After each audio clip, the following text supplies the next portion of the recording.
اب ہم بڑھتے ہیں آگے. فطرت کسے کہتے ہیں؟ فطرت دو الفاظ کا مجموعہ بنتا ہے. ایک فاطر، فاطر کو آپ نے سمجھ لیا، اور آگے ہے تے. تے تو تے یعنی کیوں استعمال ہوتا ہے؟ تے عربی میں اس شے کے اظہار کے لیے استعمال ہوتا ہے یا استعمال کیا جاتا ہے جس کا ذکر کرنا مقصود ہو، یعنی جس کے بارے میں بات کی جا رہی ہوتی ہے، جس کے بارے میں بات کرنا مقصود ہو. یعنی کہ تے ان تمام کے تمام اشیاء کا، ان تمام کے تمام اعمال کا اظہار کرتا ہے، ان تمام مخلوقات کا اظہار کرتا ہے جو کچھ بھی زمین و آسمانوں میں موجود ہے. زمین و آسمان اور جو کچھ بھی ان میں موجود ہے، وجود رکھتا ہے، جو وجود میں آیا، جو خلق کیا گیا، ان سب کی طرف اشارہ ہے کہ یعنی کہ اللہ سبحانہ و تعالیٰ نے یہ جو کچھ بھی زمین و آسمان میں ایگزسٹ کرتا ہے ان سب کو کیا کیا تھا؟ فاطر کیا تھا. ان کو ہر لحاظ سے مکمل پرفیکٹ خلق کیا تھا، کہیں کوئی خامی، کوئی کجی، کوئی کوتاہی نہیں چھوڑی تھی. اللہ کہیں بھول نہیں گیا تھا.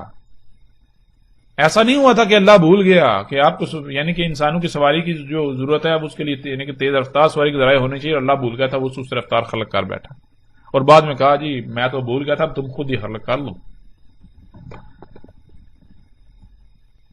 تو ایسا نہیں، اللہ سبحانہ و تعالیٰ نے سب کچھ پرفیکٹ ہر لحاظ سے مکمل خلق کیا، مکمل. یہ ہے فطرت. اب آگے بڑھتے ہیں. سورہ روم کی آیت نمبر 30 میں اللہ سبحانہ وتعالیٰ کیا کہتے ہیں؟ سورہ روم کی آیت نمبر 30 میں اللہ سبحانہ وتعالیٰ کہتے ہیں فاقم وجہک للدین حنیفا. فاقم، فا پس. عربی کا اصول ہے جب بھی حرف فا استعمال ہوگا تو فا کہتے ہیں پس، یعنی کہ کوئی گنجائش یا آپشن ختم کر دیے جاتے ہیں.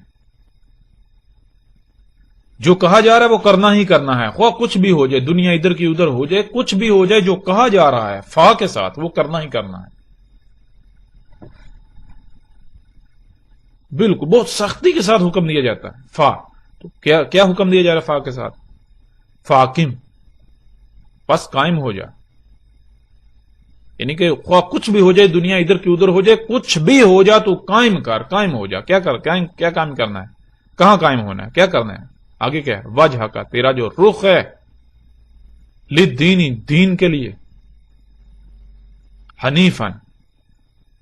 حنیفن، حنیف کسے کہتے ہیں؟ حنیف کہتے ہیں ہر طرف سے کٹ جانا، بالکل یکرو ہو جانا. مثال کے طور پر ادھر ادھر آگے پیچھے کچھ بھی ہو رہا ہے، آپ کا جو ٹارگٹ ہے آپ ہر لحاظ سے اپنے ٹارگٹ پر فوکس کریں.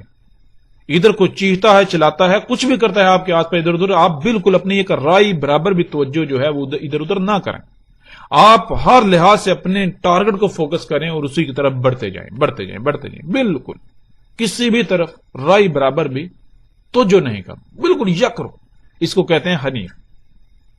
اللہ تعالیٰ کیا کہہ رہے ہیں؟ فاقم وجہک للدین حنیفا. خواہ کچھ بھی ہو جائے، دنیا ادھر کی ادھر ہو جائے، کچھ بھی ہو جائے، پس تو نے کیا کرنا ہے؟ تو نے اپنے رخ کو، اپنی توجہ کو ہر طرف سے کاٹ کر، ہر طرف سے تجھے جو کچھ عطا کیا گیا، یعنی جو صلاحیتیں عطا کی گئیں، جو مال عطا کیا گیا، اس سب کا استعمال کیسے کرنا؟ ہر طرف سے کاٹ کر تو نے کیا؟ دین کے لیے قائم ہونا ہے. بالکل یکرو، دین کو اپنا ٹارگٹ بنا رہے ہیں نا، اس پر قائم ہو جانا، اس کے لیے قائم ہو جانا، ڈٹ جانا ہر طرف سے کٹ کر. یعنی کہ ایسے جیسے کہ دنیا میں وہ کچھ ایگزسٹ کرتا ہی نہیں ہے، دنیا میں کچھ موجود ہے ہی نہیں. اگر کچھ موجود ہے تو وہ صرف اور صرف دین ہے، اس کے علاوہ کچھ نہیں.